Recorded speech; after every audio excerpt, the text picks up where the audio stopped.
Plastic Life by Jingjong, Fiona, Aimee, Sabrina, and William. Our project focuses on responsible consumption and production by showing the long-lasting impact of everyday waste. While the full experience lets players choose different objects, this walkthrough follows a single plastic bottle to illustrate how something used for only a few minutes can remain in the environment for centuries.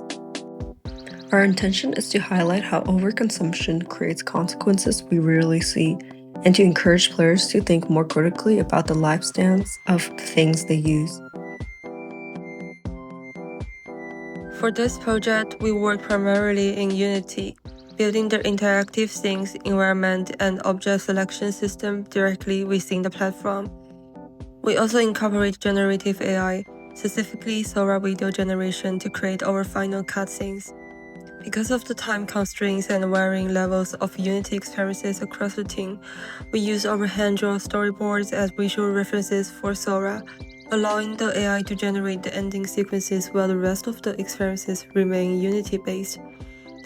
This approach let all team members contribute meaningfully without relying solely on one person's technical skill, and help us translate our sketches into polished cinematic moments. We began with a physical storyboard, sketching each scene by hand after gathering reference images on a mirror board.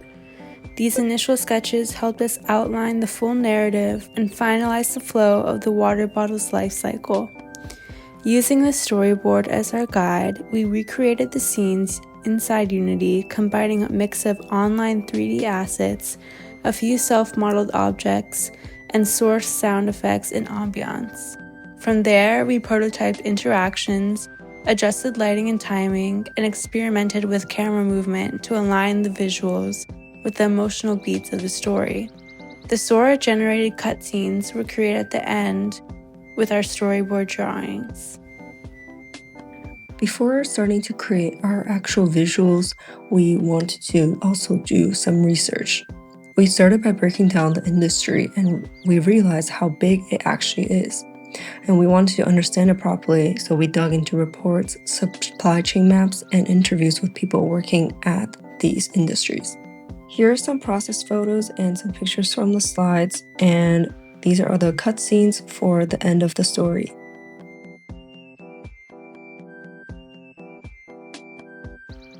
One of our biggest challenges was balancing limited time with different levels of Unity experience. Since William knew Unity the best, we didn't want the work to only be on him. This pushed us to split tasks in a way that played to everyone's strengths. Most of the project was built in Unity, but using some AI tools, we helped the whole team to be able to contribute to the final scenes and assets. Another challenge was settling on a story that felt meaningful and realistic to create. Once we finally locked in the story, it became another anchor for everything else. In the end, our mix-up skills, from storyboarding and research to sound design, Unity building, and AI work, really came together in a way that made the project clearer and more impactful than any single tool could have.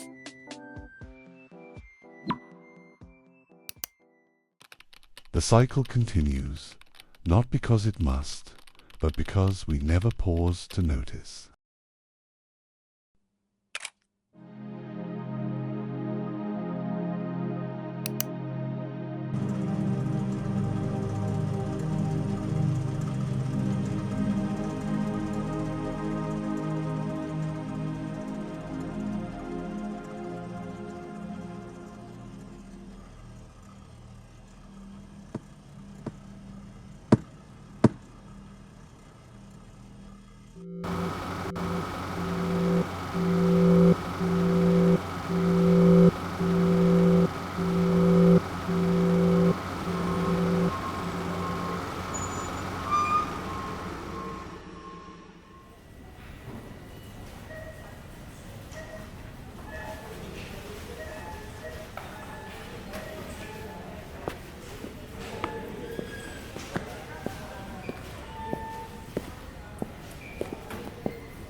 The story of this single water bottle ends here.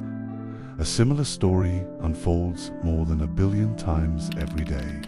Over 1 billion plastic bottles are used each day worldwide, and many end their journey in places just like this.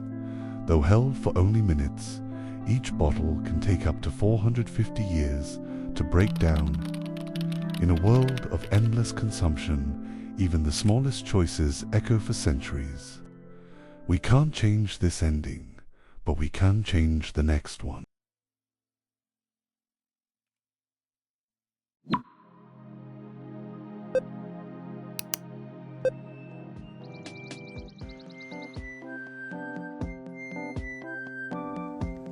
Working on this project as a team taught us how to balance different skills and levels of experience, especially with Unity. At first, the technical difference felt like a challenge, but we eventually found a rhythm where everyone contributes meaningfully, whether through storyboarding, Unity building sound, or creating the final cutscene using Sora. We were inspired by the theme of responsible consumption and the idea that everyday objects like water bottle can leave a much longer impact than their brief use. The immersive storytelling class shaped how we approach point of view and emotion, and it pushed us to think about why telling a story from an object's perspective could make the issue feel more personal. If we were to continue developing this prototype, we would expand it into a fuller experience with multiple objects and deeper interaction, possibly even a more polished VR version. Overall, this project made us think about where storytelling is heading, and we believe that the future will involve more immersive, choice-driven experience where people can step into perspective they don't normally consider. Thank you for watching.